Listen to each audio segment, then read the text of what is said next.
Hello and welcome to the podcast, The Way of the Sensitive. I'm your host, Cara Wilde. This is a podcast for those of us who feel called to live in a different way, to create a new society where diversity and uniqueness is celebrated, not shamed. We're the channels of the light, co-creating a heaven on earth upon this beautiful planet. We're here to live and achieve our soul's goals in this lifetime. To us, it's not woo, it's real.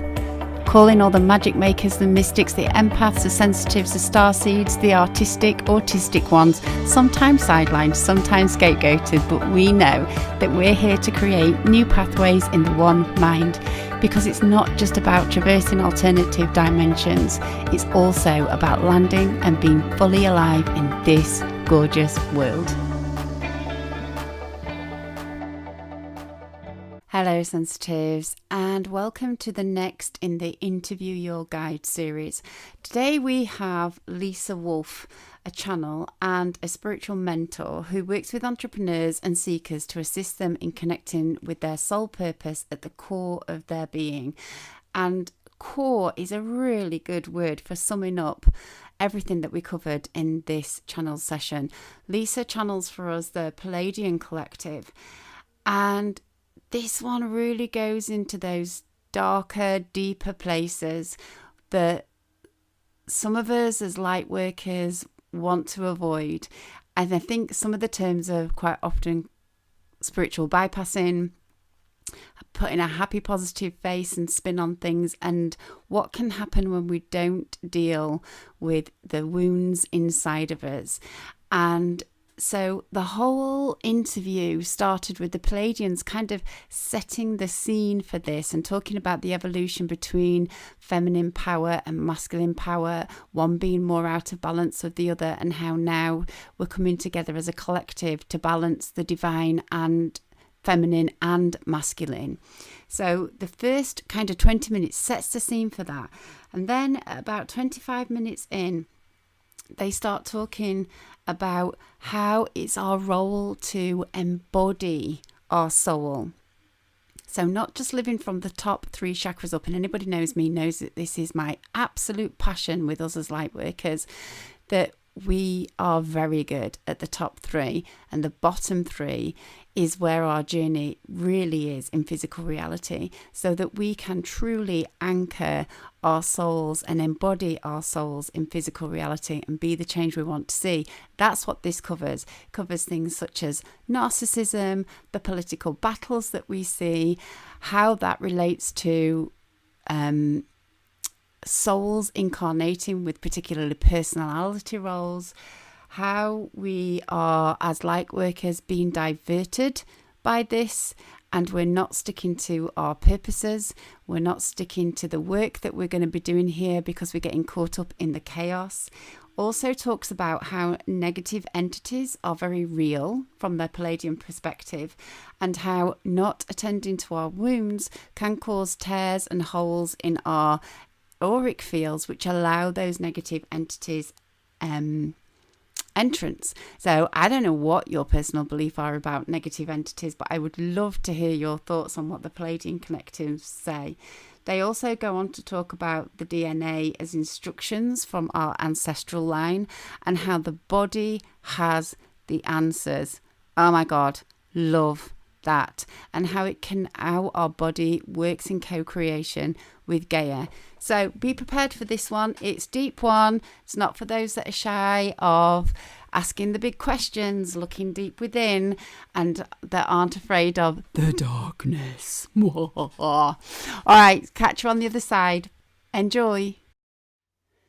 Okay, so hello everybody and welcome to what is show 7, I think, of The Way of the podcast. And today we have the pleasure of the channel Lisa Wolfe joining us today, who I've already said in the introduction has been a channel and working with guides for many years, and she's agreed to allow her guides to talk through us. So hello Lisa, thanks for joining us today. Hi, thanks for having me. So as you can see, the people who are watching the video can also already see that Lisa's tuning into her guides. As we were talking before, they're already popping up. She Lisa is one of those multi-talented channels that can work with different collectives, and so we're not sure who's going to pop in today. So when Lisa gives me the nod...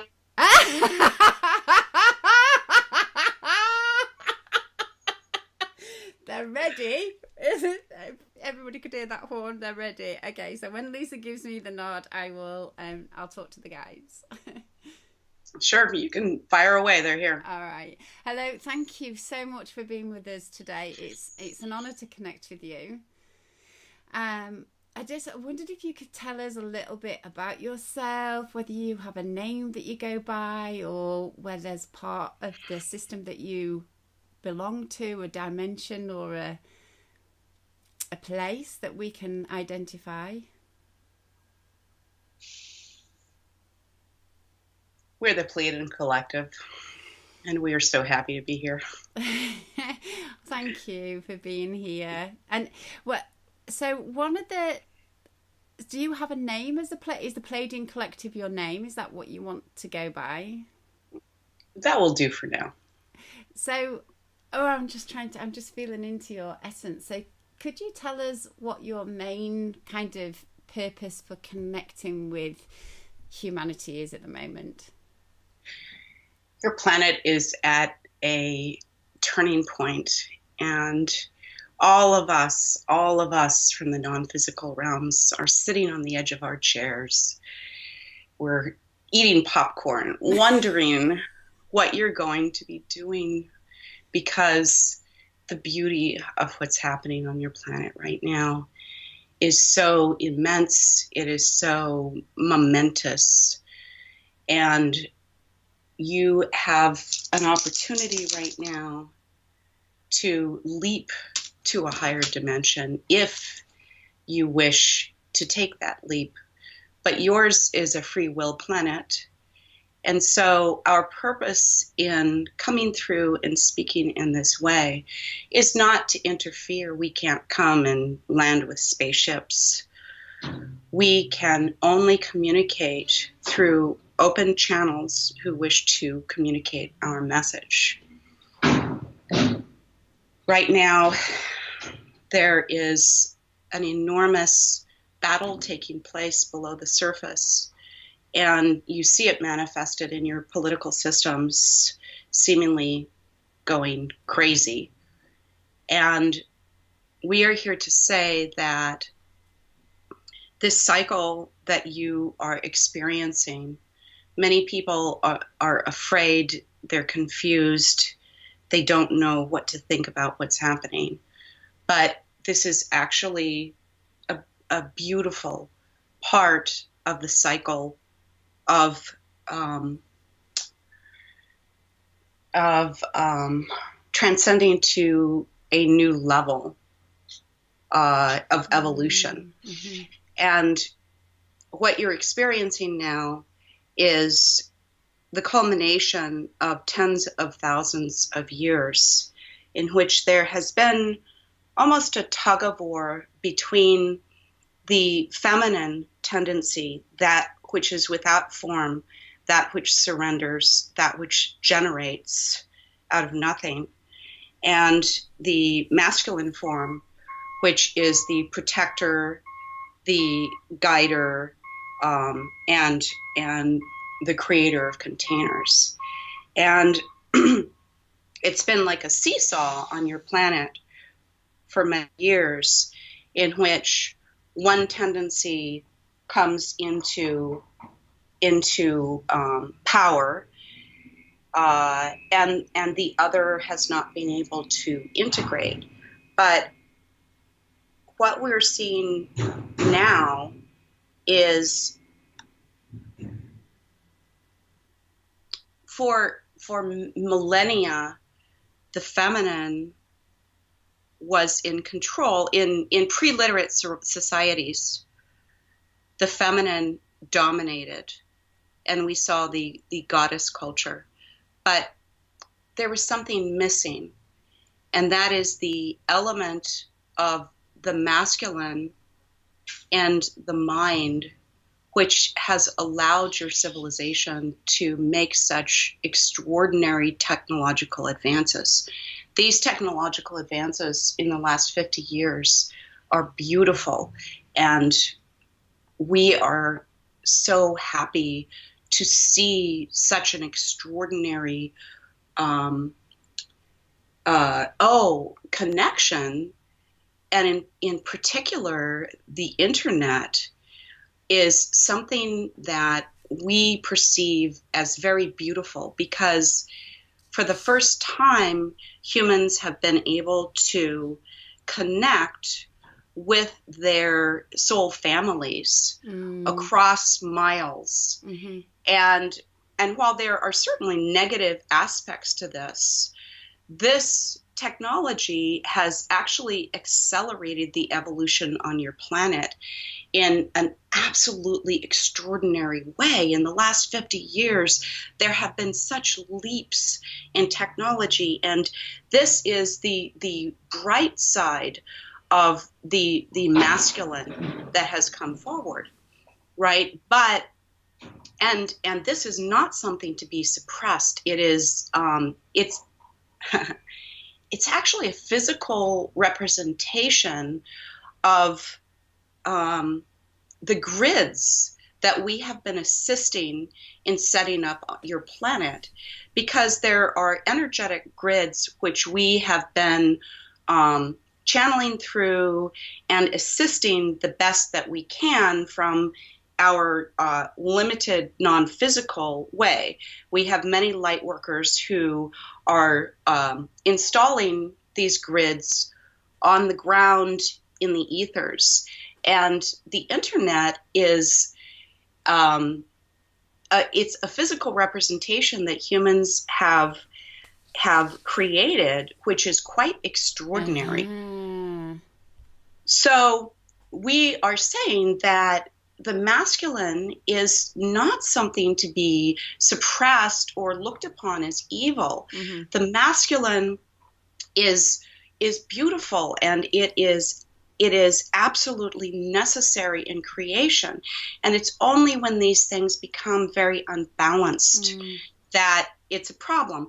But it was necessary to allow the masculine to dominate for a period of time in order to make these technological breakthroughs, because the masculine is really good at characterizing and linear form and working in the material world, whereas the feminine is very different. And so now we are looking at a potential for these two energies to come together for the first time. I won't say in the universe, okay, but certainly on this planet, and in this whole area of the galaxy. We haven't seen anything like this.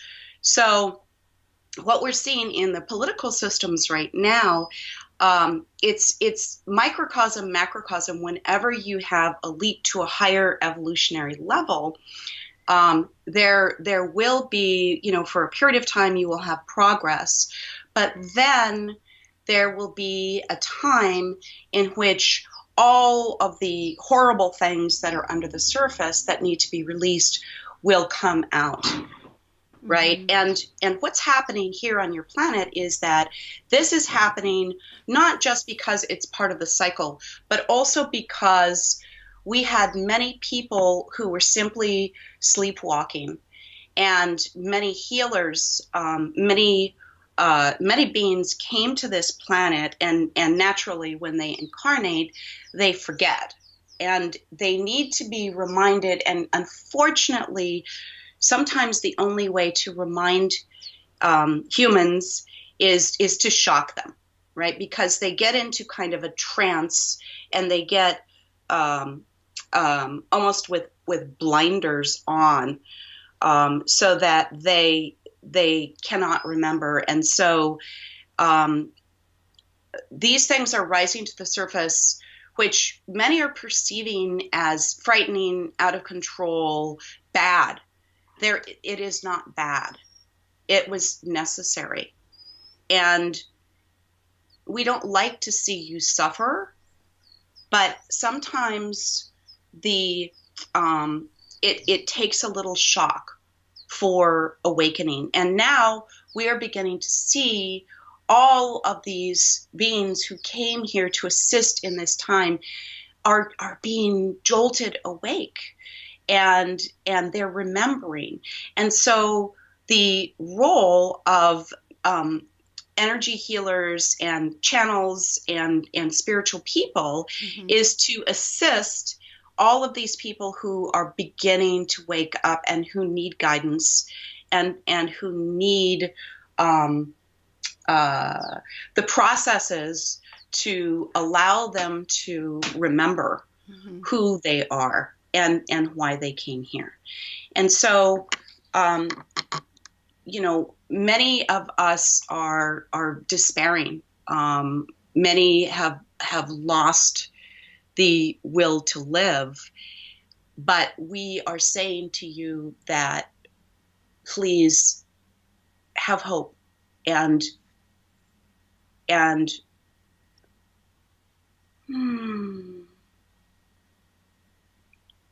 this time is tremendously exciting. And we understand that it's scary, but the path forward, it's as though we are walking you through the dark and only one step is illuminated at a time. But we are here to say that just keep moving and have faith. And we're suggesting that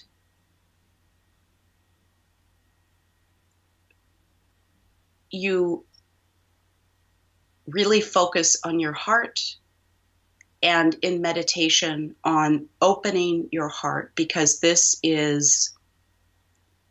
many people are being diverted because of their hatred of what's happening.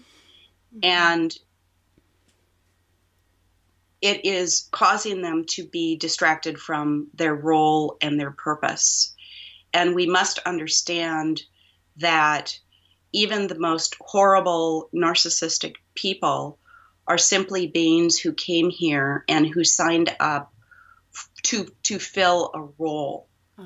And so if we can open our hearts and understand this, we will have a lot more peace. So in terms of I'd really like to follow up the point that you made, that those that are incarnating at this time to have the roles of the so-called bad guy, that they signed up for a purpose. Could you speak to what their light purpose is of that role from your perspective?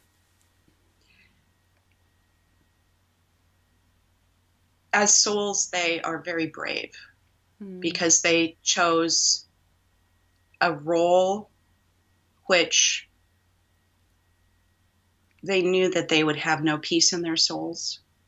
They knew that it would be a very unhappy, brutal existence. And because the role of the narcissist is the ultimate role of being cut off from source and from purpose. And so this is a very difficult existence. And it doesn't mean that we condone their behavior on this plane, but it means that we understand that their souls at the highest level did make a decision for the greatest good. Okay, so it's walking with an awareness that there is the soul level in operation, but also from a personality point of view, there's the need for boundaries and opposition, not acceptance. So from that very human point of view, there's still things that we need to do, and they're helping us to see what it is that we need to do. Okay. Yes. And we mustn't lose sight of the souls that are behind, because these are souls, these are personalities who are an enormous amount of pain. And so, for instance, if you have a wounded animal, right, who's just been hit by a car, you don't go up to them and you understand that they're wounded, but if you go up to them, you don't hug them because they might attack you in their pain and their fear.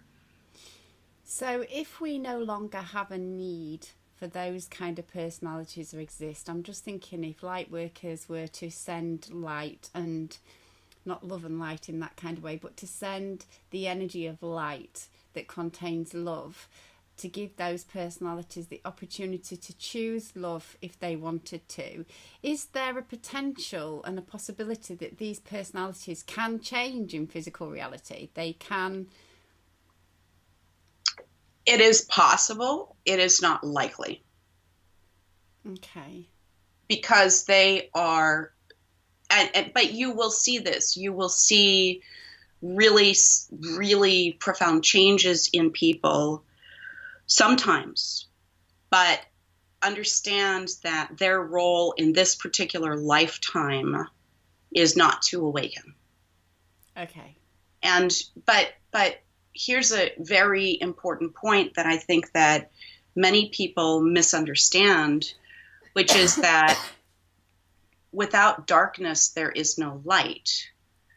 Without contrast, there is no evolution. And so what you term as bad is not in the grand scheme of things. Okay, so is that principle where, because there is that contrast, we are calling for lighter solutions? We are trying to bring this into terms that a human mind can understand. Uh-huh. God is everything, or she is nothing. God is the dark and the light. And God makes no distinction of good versus bad.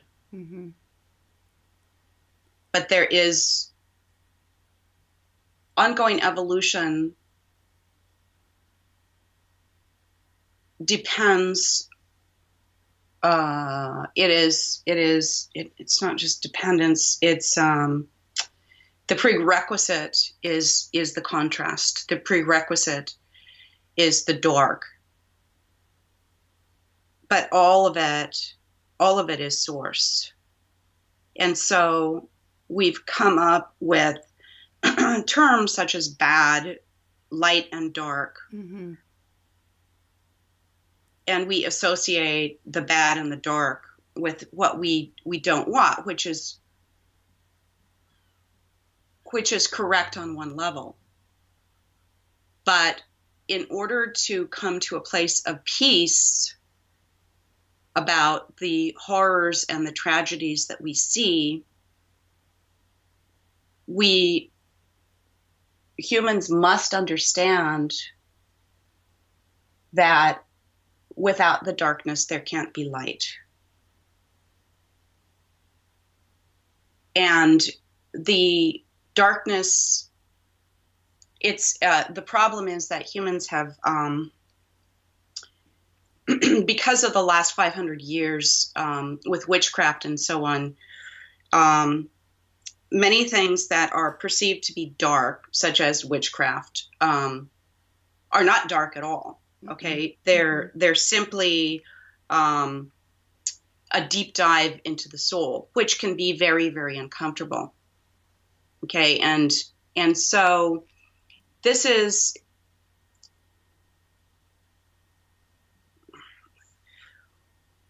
we are having trouble forming this into English. So there is, in the darkness of the soil and in the the rotting and in death, there's also rebirth. Mm-hmm. And so humans really like to think in binary terms, but it really isn't that way. It is all the cycle. Mm-hmm. And it happens on the smallest level, and it happens on the largest level. So we're going through a cycle as well at the moment. Like, is that what you mean by our evolution? Mm-hmm. Okay. And some of my sense, I don't know if I'm right there, but some of my sense when you were talking is that what we define as darkness can just quite often be unconscious or unknown. Yeah. The evil that people carry out, in order for them to do that, they cannot be conscious. They are simply playing a role. And that's why it's so difficult to for humans to work with difficult personalities, because especially those of us who are energetically sensitive, because we want to love the soul, but we must understand that a person walking around who is committing evil deeds, their soul is there, Mm-hmm. but it is not expressing. Yeah. And so that's why we need to understand the boundaries of this. You know, it's almost like a robot, right? That is not conscious. So that kind of leads me into another question that came from one of our members, and it's that the whole idea of evil, and I think I'm hearing you describe the evil deeds as a disconnect. It's a disconnect from soul, or a sleep from soul. And so from your perspective, and your part of the dimension, is there such a thing as evil and negative entities? And this particular person was concerned about protecting themselves from negative entities, that they see themselves as a hugely positive person that seems to attract negativity. I wondered what your perspective on that was. Mm-hmm. Many of the people so many spiritual people on the spiritual path, and the some of the terms that are used now about being high vibe, or this law of attraction. The problem with it is that people can get caught up in the illusion that if it doesn't feel good, then it has to be pasted over with high vibrations. And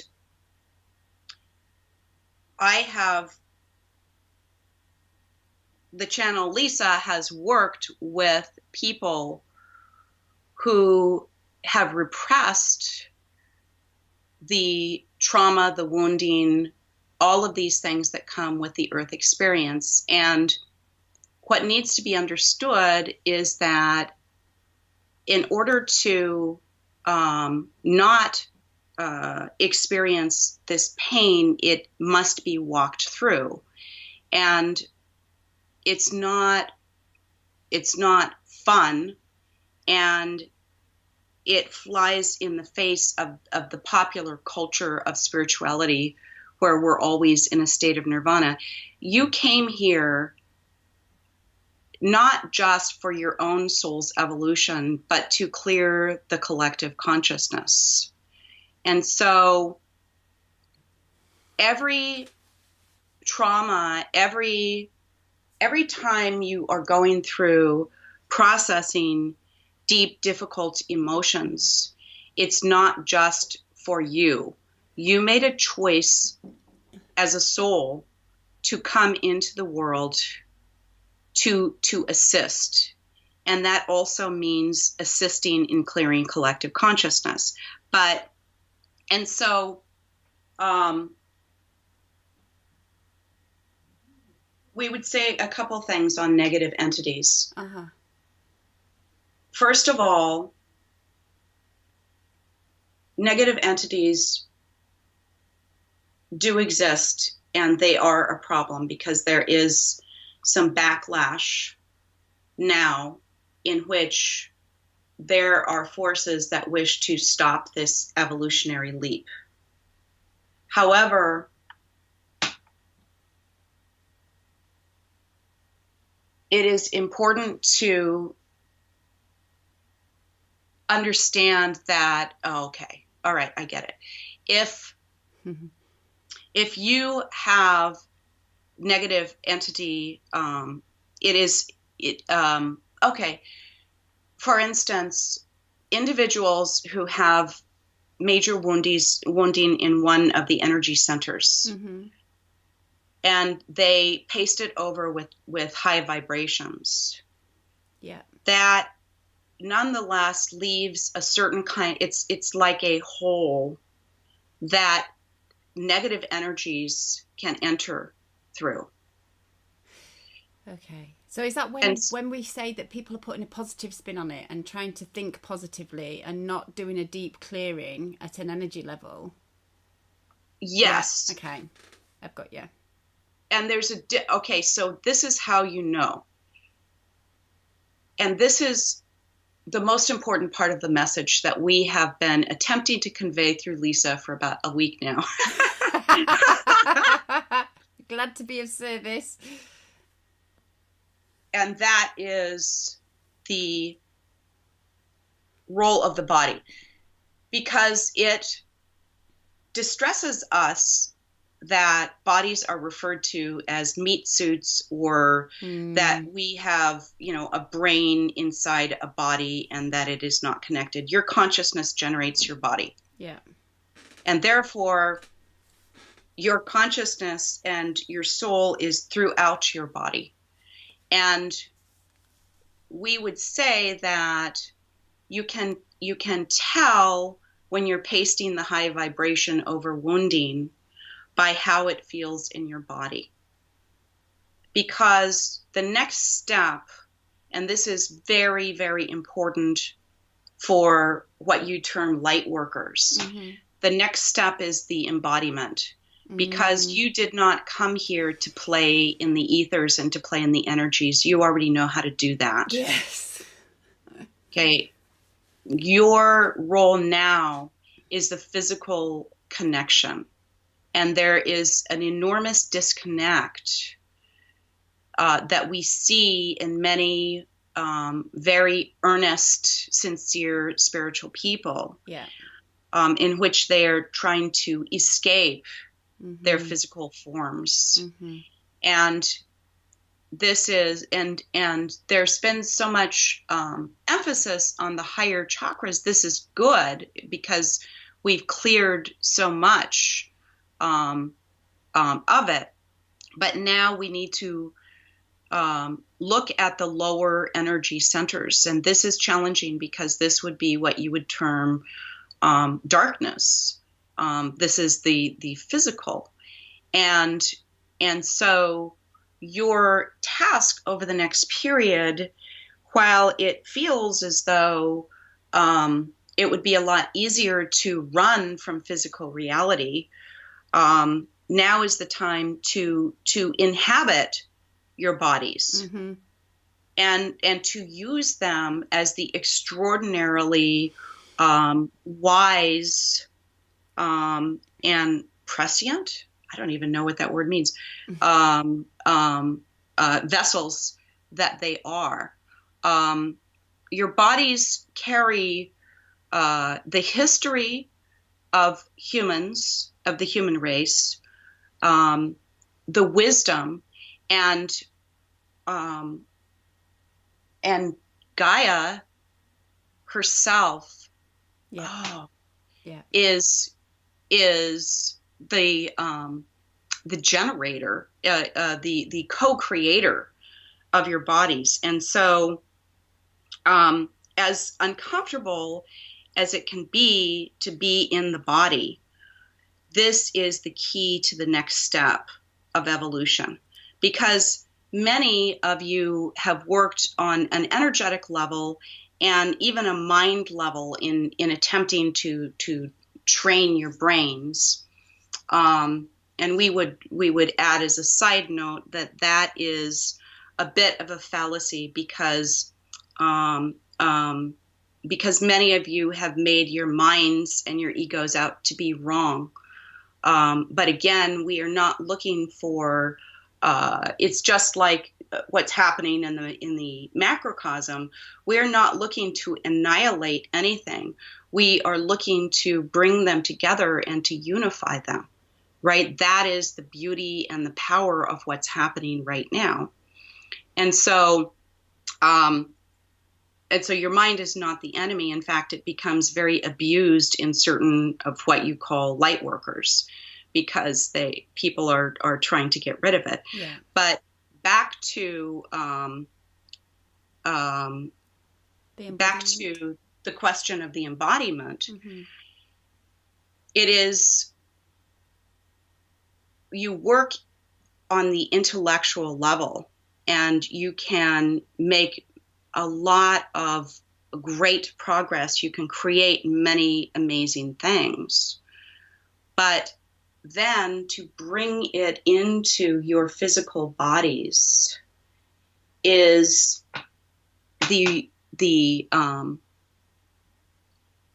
that is the missing link now. I love that you're saying this. Personally, like as my personality and my guides as well, I think I am really passionate about this, and I existed for most of my life from the top chakras up, and I could traverse dimensions, but put me in physical reality and I was a nervous wreck. And it's took me lots and lots of working on my energy, resolving trauma that I thought I had resolved, and my first set of guides that I channeled really helped me to clean up what I thought I'd already cleaned up. And now the set of guides that I'm working with are teaching me how to live with my more animal nature and to respect that. So to respect my instincts and my impulses and living a lot more spontaneously. But to do that, I've got to be fully present in my body and earth. And my experience of working with pagans and pagan circles is that when we work with the cycles and the sabbats and we work with Gaia in that energy form, co-creation becomes so much easier. You can't co-create in physical reality if you're not here. So, yes. So it's wonderful to hear that, especially coming from Pleiadians, who, you know, I mean, I deeply resonate with Pleiadian too, but from Pleiadians that really do represent a high vibration to a lot of people. So the idea that accessing a high vibration includes living deeply and connectedly in embodiment, almost mysticism, is really lovely to hear. Well, and this is the unique thing about humans, because many of us are non-physical beings, and many of the guides and the beings who are coming here now are fascinated with what's happening, because some of us do not exist in physical form. Mm-hmm. And so the challenge of being in a physical body is quite extraordinary, because when a soul chooses to incarnate into a physical body, they're not simply taking on a clean role. In the physical body, there are instructions, which you call DNA, that have been passed down for many, many generations. And so it is fascinating to us to watch the way that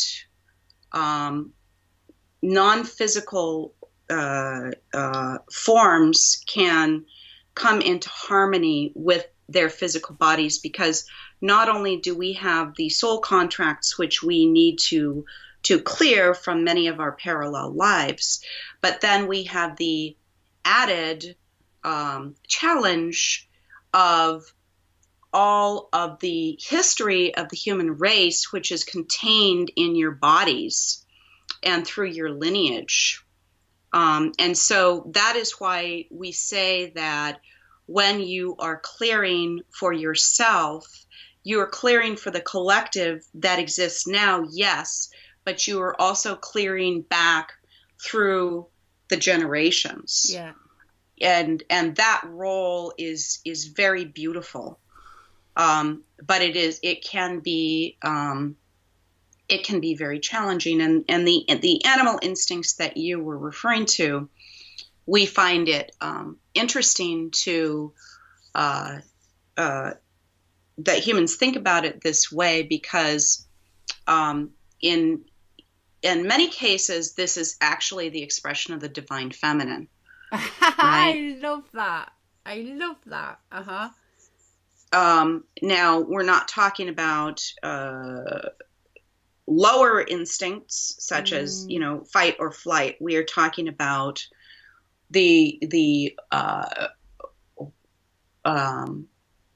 what I think that let's see, there's something about the difference between instinct and intuition. So I think that, okay, many humans don't understand the difference between instinct and intuition. And so instinct is a product of the lower mind that helps you to keep alive, mm-hmm. and can actually protect you in times of trauma. But the element of animal behavior in which you are following your original instructions, that is the feminine. Mm-hmm. Mm-hmm. Okay. So your language is imprecise. Okay, that makes sense. And it reflects an imprecision in understand, and this can be one of the keys to understanding dark and light, because this imprecision reflects an imprecision in language, and language is a reflection of the consciousness of a culture or of a civilization. So this is an area which would be very fruitful for humans to explore. Yeah. So, because in my mind, until I know what my instincts are and how to respond to that fight or flight, which I need when I'm physical and alive, I don't know what my loving impulses are, because I can't differentiate. So I have to know one before I can experience the other. And I suppose what you're calling intuition, I would call an impulse. It can be hard to distinguish these things, because coming back to the question of the body,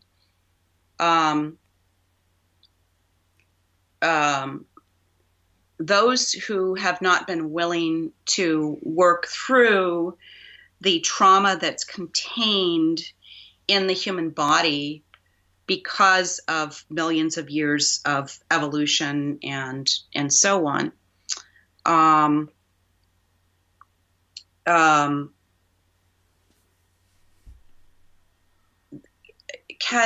the body is energy made into form, and it is a very finely tuned system. But if there are traumas or unresolved things, mm-hmm. that are caught, because they don't simply get caught in your energetic system, they also get caught in the tissues of your body. For sure. And so in order to distinguish intuition which is for your soul's evolution, right? And instinct, which is for the survival of the physical body.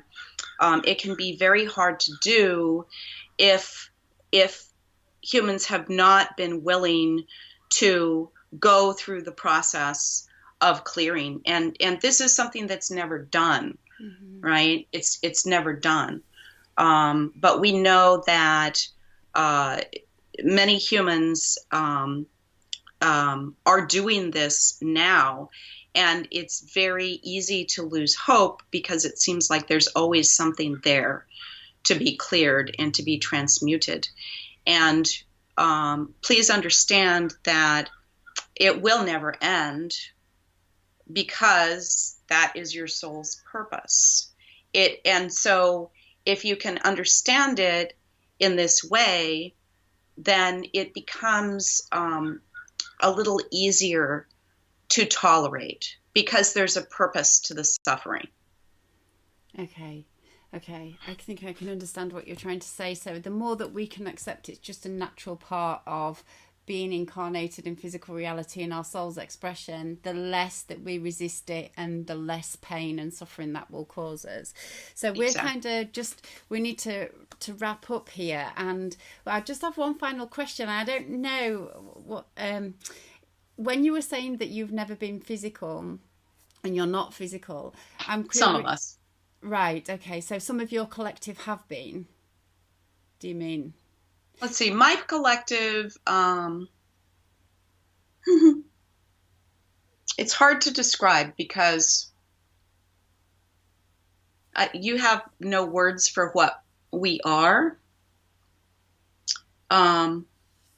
Because who we are, we go back millennia, and our particular collective was physical at some point, but not. Oh, sometimes we are. Okay. But what I was referring to is many of the helper energies on your planet, spirit guides and so on, have never been incarnated in physical form. So for those that haven't, is that a choice? Is it always a choice? Okay. So do you know why some beings don't choose physical form? Because it's hard.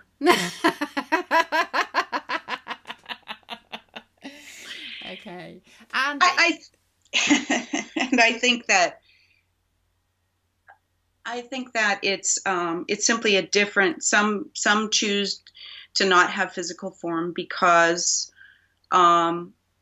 they love their roles in assisting those who are in physical form. You know, there's an interesting message coming through here, though, that God,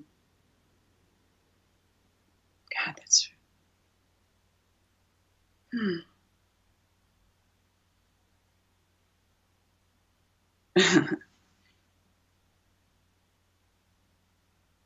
so they have almost all have been in physical form at some point.